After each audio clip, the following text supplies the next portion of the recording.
PowerPoint before. Or apologies, you missed only a picture of myself and Jason, so we should be okay. Mhm. So, so our, going back, our mission or our vision of it is taking that MSP model, that managed service model, and bringing it up into the platforms of ServiceNow. Prior to my joining MSPWorx, I was on the BMC side. Obviously, BMC, number one competitor to ServiceNow. And again, it was the same challenges over there. It wasn't necessarily the software. It was managing the platform long term and how it was built. Those were really the challenges, never again about the software. Yeah, and I think just to expand on, because you obviously have experience in Yellowshawn, it is one of those things that I think that we bring to the table is, improving the daily experience of the end user. And obviously the ecosystem that we've chosen to do that with, of course, is ServiceNow. Yeah, yeah. I think we'd be amazed, maybe not, because we're all in the mid market, most likely on the call. Just at how, not archaic, but how a lot of manual processes that we're still using within enterprises. In our personal lives, it's everything's on my smartphone. Everything is ordered, tracked via my smartphone. I'm updated on the go. I could get texts, I could get emails on the updates. It's not like that in the mid market. There's still a lot of manual that's involved. So, yeah, the platform of choice to help with that transformation is ServiceNow and what we've built within it. Awesome. Good point. Just trying to get over for the slide. So going back to my mentioning of Aboutbina, an MSP, a managed service provider, so that is what we do. We manage 70,000 devices and over 1 million end users. So to say that we have a good pulse on the market and what's involved in managing IT for clients for mid-market, obviously we could speak to it very well.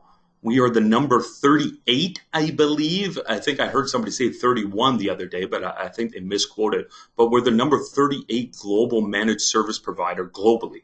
So, again, speaking to our experience and how we could speak to IT and what we see in other companies and taking those best practices and helping out our clients. Well, and as your sales engineer, sales engineers are often focused on solution sales and trying to work through various pain points.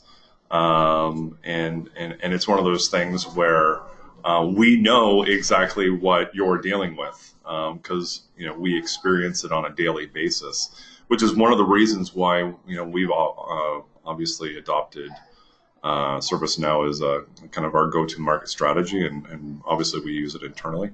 And based on the slide, you can see we do support close to 1 million end users. That is a significant amount of people to try to keep happy, but also improve, and it's just a circle back, improve that end user experience. One of the things that we try to do is to make things easier for end users to just do their jobs, right? Yeah, I think ServiceNow's mantra right now is, make work work. Great statement, right? About taking those technologies that we have in our personal lives and adopting them into the workplace. Right. And one example I always like to give is, I can go to McDonald's and, order something, very easy. I can even do it from my smartphone now. Like I can place my order and then drive up 5 to 10 minutes later and get my order. Yes. However, if I try to consume something from IT, I'm waiting a day or two. Yes. Right. And I get that, IT is typically under provision. We're all doing a lot, but there are also better strategies. Right. And that's really where, this conversation comes in. It's really about doing things differently and better. Yes, but couldn't agree more. I haven't done the order then drive up, but at McDonald's, I now order via the screen. So interesting that you bring it up. Yeah. Outside of just our experience with our client base, we call it the Dream Tour, the 2018 Dream Tour. And this slide isn't so much to show you guys that we enjoy Vegas, Jason does. Jason almost has a room down there, but it's more to showcase to you that we have a pulse on what is affecting the marketplace, not just within our base, not just within the clients that we manage today, but when we're out at these very intimate, a lot of these shows that you're seeing here, it's about 150, 200 CIOs that attend these events. We get to hear about a lot of the challenges that they're experiencing in their business and how they're meeting that demand of their users. Digital transformation is something, I think it's kind of a catchphrase that's thrown around. But with that being said, users are demanding it now. We have the millennials entering the workplace and they're demanding those types of tools. So, it gives you an idea of just how busy we are on the road going to meet all the CIOs. Well, for sure. And just to kind of chime in very quickly, what happens in Vegas stays in Vegas, Sean. So it's one of those things where, I've gone to several of these shows and, when we're meeting with CIOs and we're talking about digital transformation, which typically involves cloud, taking those on-premise applications and services and moving them somewhere else, whether it be, Azure or AWS or various other ecosystems, it gets messy, right? One thing that we're going to talk about a little bit later on as we go through the slides is that single record of truth, right? Being able to have, at least from an operational point of view in IT, whether you're the CIO, the service delivery manager, or in various management roles within IT, you need visibility, and that is what is typically lacking, from my point of view, in IT departments, in mid-market IT departments. They're struggling to really understand what is going on in IT because of the noise, right? Yeah, I couldn't agree with you more, 100%. Go to the next slide here. I think this gives Jason was commenting how he liked my house here, but this will kind of give you a good picture of how we view it, how we've gone to market, and how we have established the products within our arsenal.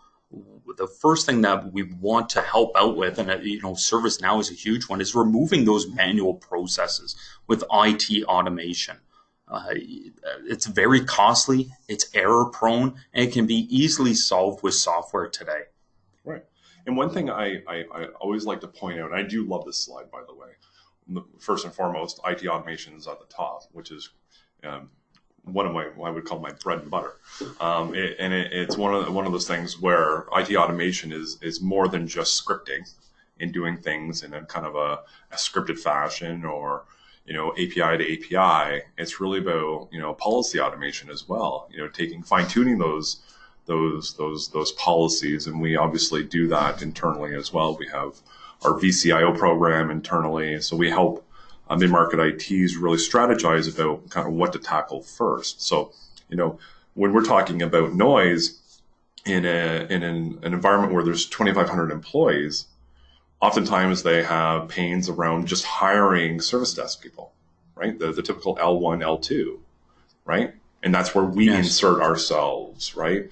Then we can get those employees focused on other duties like, boots on the ground, fixing, typical IT issues. So it's about, working with us in terms of your own reorg. And now that because the market is so bullish right now and people are acquiring businesses, just a few weeks ago, we talked to that one company. I think they went through 8 different acquisitions in the last 5 years. Like you're talking about immense amount of chaos, right? Yes. In IT, where you're trying to, because everything is based in IT these days. Everybody's using IT as the delivery system to do business. So, when you're trying to standardize, that brings a lot of noise. So, obviously we can insert ourselves in various fashions like professional services or, IT service management or IT automation, for example, or even something like service desk. Yeah, I think it gives the full circle of the solution, ServiceNow being one of the components, using IT automation to remove those manual processes. And then again, coming full circle, and we also offer the body to take those level 1, level 2 calls. So yeah, from soup to nuts, we're there solving the problem for those clients. Perfect. It's interesting that you mentioned about 8 acquisitions, and I believe I know what client you're speaking of. It's always an ongoing joke internally about we'll ask what a client is using for their IT service management. And when the response comes back with just one platform, we ask them about, well, what others? It always seems that in the mid-market, even when they get to a steady state of just having one platform, there's an acquisition or something else that affects it where they're having to juggle multiple platforms. So yeah, it's even when you get to those steady states, it won't last long, and it's not due to a lack of effort or mismanagement. That's just the nature of mid-market. Right. And there is no real steady state in IT, right? That's a good point. Everything is always improving. Everything is always changing. And I think we're going through a market digital transformation, right? Like whether we're talking about AWS or Azure in terms of public cloud or new applications, things are improving in terms of how applications are getting built. We're something like Office 365. Right? Yes. 5 years ago, Office 365, it was around, but it wasn't really as adopted.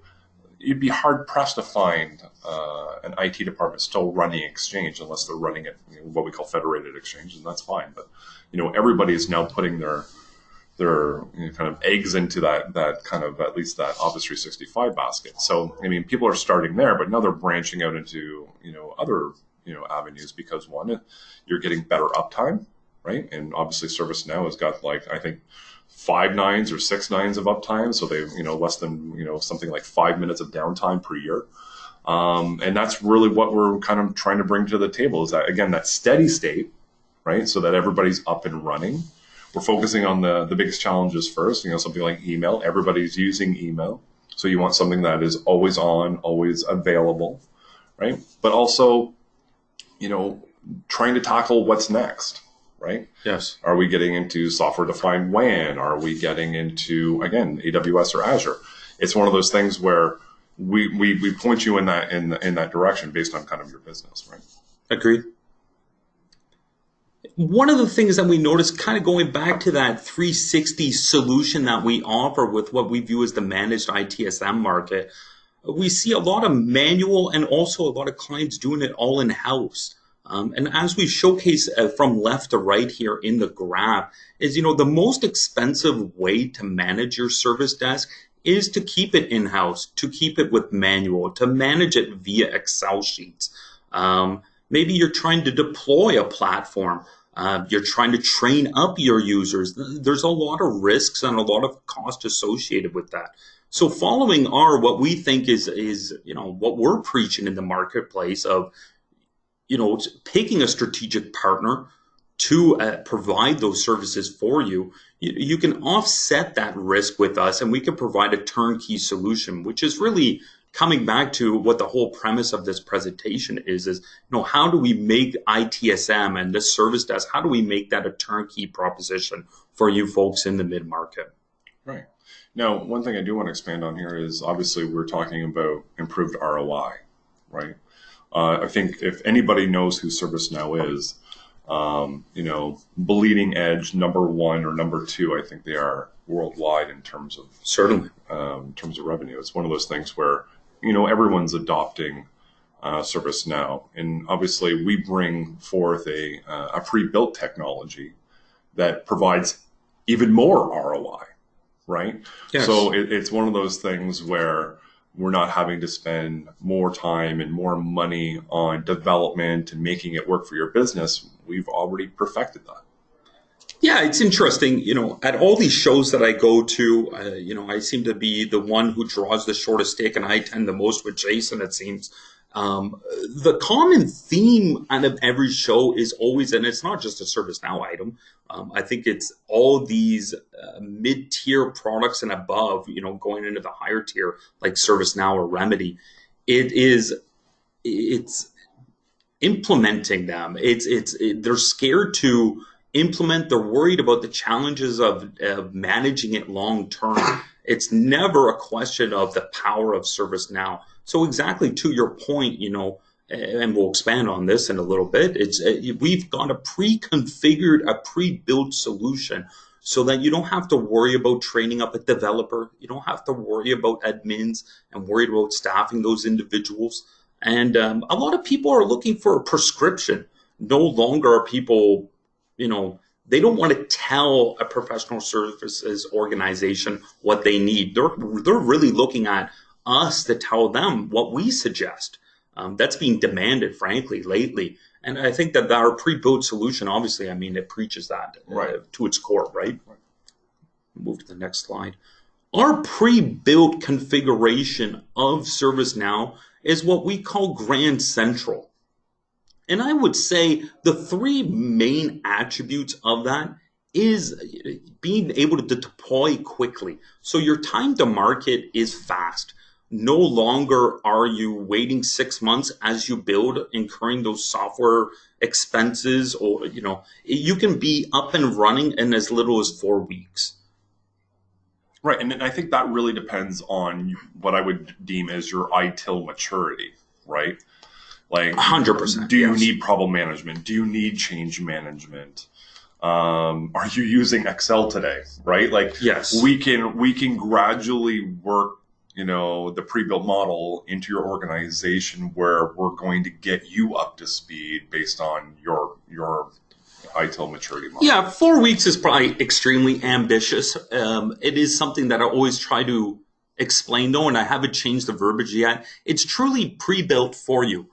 Theoretically, if you want me to turn on the lights and you use it tomorrow, you could. But Jason's 100% correct. Obviously, based on your ITIL maturity, it could take longer than that. But the idea is to get you up and running much faster than in the traditional way.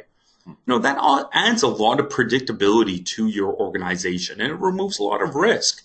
We were chatting with a gentleman the other day who had spent about $40,000 on a more configurable product, and now he's out having to look at other professional services vendors. Outgo those types of risks, and those horror stories are more, I think, the norm than the exception. Mm-hmm. Well, I mean, and sometimes people don't know what they're getting into. In the ServiceNow ecosystem, even if you're looking at Salesforce, I mean, we're talking about coding. I mean, it can really do whatever you want it to within your business. We have chosen, obviously, the IT service management. Obviously, that is near and dear to us because obviously we're a managed services provider. But we've already done that work. We've already pre-built it for ourselves to work not only with our organization, but other mid-market IT departments or small enterprise departments where we have that, what we call that 80-20 rule, yes. Right? We've gone 80% of the way there. If you need a new field here or a page there or what have you, or a new report, we can design those ad hoc, right? Yes. But we've already pre-built everything for you, at least to that 80% of the way there. Agreed. So here's an explanation even more. So, again, pre-configured for you, people who need it to be fast, up and running quickly, it is available. It's ideal, it seems to be in the mid-market for, I would say, 250 to 10,000 employees. This is just to kind of give you guys a good idea of where it is. We do have clients using it that are slightly larger than this. I believe our largest organization is around 15,000 and change employees. But this will give you guys a great idea of what market this serves. Right, and obviously you came from like a competitor to ServiceNow. What's the buyer beware? And I'm not going to obviously name names. You did bring up BMC, but there are obviously a lot of other competitors. What are you finding in the marketplace where you just gave that prime example where that one gentleman's now having to look for professional services? What are some of the other things that you're seeing where people are like, oh wow, I didn't take that into consideration? Yeah. I think even myself, I believe that there was outside of ServiceNow, outside of Remedy, I thought that the more configurable tools were easier to use. I was under that premise, and I think that over the last few years, I've seen a lot of organizations get into a lot of trouble with them. It isn't a 5-week admin crash course on how to manage them. Mm-hmm. That will not suffice. And you see a lot of these organizations that, they know just enough to be troublesome. And then years down the road, in hindsight being 2020, it hasn't worked out as best as what they wanted. Right. And they didn't get the returns that they needed. And Sean, one thing I remember now that you're talking about this is that there was a customer using one of these tools highly configurable, right? So very, very customized, right? Mm-hmm. The more customization you put into a platform, what happens is that one person who's doing all of that work within your IT department now has kind of the keys to the kingdom. You know, Yes. that person leaves, what happens? Yes. Right? Yeah. And you see it all the time. And there goes that tribal knowledge. Yes. It's like, okay, we've got that one field. It's not working now because we just did an upgrade. Everything's broken. How do we fix it? Agreed. Right? Whereas with ServiceNow, we've already pre-configured it for you so that when we do an upgrade, it's not going to break, or at least mitigate most of that. So it's one of those things where the predictability that you're talking about is essential. So when you're looking at that managed model, knowing that I've got predictability in pricing, I've got stability in my applications, you know, I'm now focusing on that end user experience because now I'm using something modern and up to date, and you know, using the best kind of latest and greatest technology. That is where the comfortability sets in for, I think, our customers as well. Yeah, it's probably the main value of it. Forget time to market, and you know that is of huge value. Forget the predictable rollout. You know that's a huge value too. Don't get me wrong, but the main one that I see is just that, you know, I got to come up with a better word for it. I haven't yet, but it's that staying on the rails. It's staying within best practices, avoiding that customization, and not falling to the you know, the pitfalls of having the knowledge tied to one or two people on your staff. Those are really the things that, you know, outside of even ServiceNow, more of the configurable tools out there, it's always the same top 4 problems that they always run into. Right. No,